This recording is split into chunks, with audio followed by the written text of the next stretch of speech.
প্রসেসে ইনব্রিডিং করানো হয় সুপিরিয়র জিনকে অ্যাকুমুলেট করার জন্য।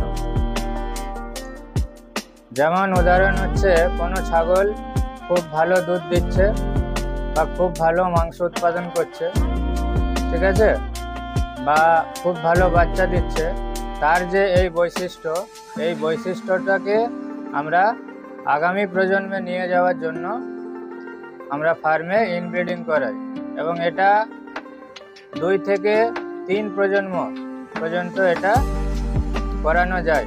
2 থেকে 3 প্রজন্ম বা জেনারেশন পর্যন্ত এটা করানো যায়। এর থেকে বেশি যদি হয় তাহলে প্রত্যেকটা প্রাণীর মধ্যে যে খারাপ জিনগুলো